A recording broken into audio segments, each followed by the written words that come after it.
کرنے کا موقع دیتے ہیں، لیکن کچھ غیر مسلم لوگ اتنے تکلیف دہ سوال کرتے ہیں کہ ہمیں وہ سن کر اور جان کر دکھ ہوتا ہے۔ ایسا ہی ایک سوال ایک ہندو خاتون نے ڈاکٹر ذاکر نائک سے کیا تھا اور کہا تھا کہ اگر آپ میرے سوال کا صحیح جواب دیں گے تو میں یہیں کھڑی کھڑی اسلام قبول کر لوں گی۔ دوستو، اس خاتون کا سوال انتہائی دلچسپ مگر سمجھنے میں اتنا ہی مشکل ہے، لہٰذا ٹیم ہم قدم آپ کو کہنا چاہے گی کہ اس ویڈیو کو بہت غور سے دیکھیے گا تاکہ آپ غلط معلومات کے ذریعے گمراہی سے بچ سکیں۔ اس خاتون نے کہا تھا کہ دنیا کی سبھی مذہبی کتابیں، جن میں قرآن پاک اور ہندوؤں کی مذہبی کتابیں بھی شامل ہیں، اس بات پر یقین رکھتی ہیں کہ جو بھی نبی یا پیغمبر ہوگا اس کو نبوت پر پورا اترنے کے لیے کچھ پیمانوں پر پورا اترنا ہوگا۔ اس خاتون نے ڈاکٹر ذاکر نائک سے مخاطب ہوتے ہوئے یہ بھی کہا تھا کہ آپ کہتے ہیں کہ ویدا میں حضرت محمد صلی اللہ علیہ وآلہ وسلم کی آمد کا تذکرہ ہے اور انہوں نے کس پیمانوں پر پورا اترنا تھا اس کا بھی ذکر ہے، لہٰذا کسی بھی شخص کو نبوت کا دعویٰ کرنے کے لیے ضروری ہے کہ وہ کم سے کم 50% نبوت کے پیمانوں پر پورا اترتا ہو۔ دراصل یہ خاتون سوال کرنا چاہ رہی تھی کہ کیا نبی کریم صلی اللہ علیہ وآلہ وسلم نبوت کے تمام پیمانوں پر یا 50% ہی پورا اترتے تھے یا نہیں، لیکن اس خاتون نے اپنا سوال ایک الزام کی صورت میں سامنے رکھا تھا۔ اس خاتون نے کہا کہ آپ کہتے ہیں کہ بھوشر پرانا جو کہ ہندوؤں کی مذہبی کتاب ہے اس میں لکھا ہے ایک نبی آئے گا، اور جس کا ذکر کیا گیا ہے آپ کہتے ہیں وہ کسی اور کا ذکر نہیں بلکہ نبی کریم صلی اللہ علیہ وآلہ وسلم کا ہے۔ ہندوؤں کی کتاب میں محمد صلی اللہ علیہ وآلہ وسلم کے لیے لفظ ملیچیا استعمال ہوا ہے جو کہ سنسکرت زبان کا لفظ ہے، اور اس کا پہلا مطلب یہ ہے ایک ایسا آدمی جو کہیں باہر سے آیا ہو، دوسرا معنی یہ ہے ایک گناہگار آدمی، اور تیسرا معنی یہ ہے بہت ہی برا اور خراب آدمی۔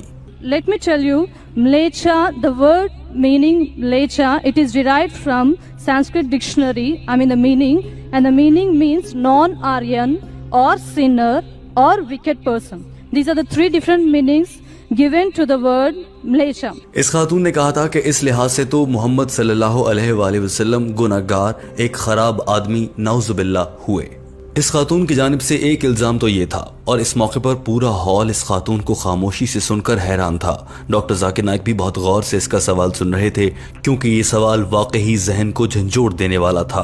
ہال میں موجود سبھی لوگوں کے چہروں سے لگ رہا تھا کہ وہ جاننا چاہتے ہیں کہ ڈاکٹر ذاکر نائک اس مشکل سوال کا کیا جواب دیں گے، مگر اس خاتون نے کہا نبوت کے معیار پر پورا اترنے کے لیے اسی کتاب میں ایک اور بات بھی لکھی ہے کہ ملیچیا کہلانے والا جو بھی نبی ہوگا وہ پنچ گویا اور گینجیز دریا میں نہائے گا۔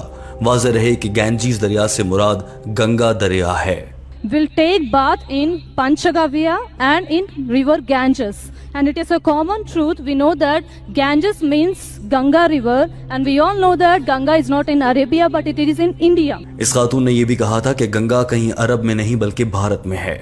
اس خاتون نے کہا کہ پنچ گویا سے مراد کوئی دریا نہیں بلکہ پنچ گویا سے مراد 5 چیزیں ہیں جن میں محمد صلی اللہ علیہ وآلہ وسلم کو نہانا تھا، اور پنچ گویا سے مراد گائے سے نکلی ہوئی 5 چیزیں ہیں، یعنی کہ پنچ گویا گائے سے نکلی 5 چیزیں، ان میں دودھ، دہی، گھی، پیشاب اور کوڈا شامل ہیں۔ اس خاتون نے اپنی بات مکمل کرتے ہوئے کہا کہ آپ مجھے دکھا دیں کہ قرآن پاک میں کہاں لکھا ہے کہ محمد صلی اللہ علیہ وآلہ وسلم نے ان 5 چیزوں سے غسل کیا تھا جن میں گائے کا پیشاب، دہی، گھی اور دیگر اشیاء شامل ہیں جو گائے سے ہی نکلتی ہیں، اور ساتھ میں یہ بھی بتا دیں کہ ملیچیا لفظ کے مطابق تو حضرت محمد صلی اللہ علیہ وآلہ وسلم کو گناہگار اور برا آدمی ہونا چاہیے۔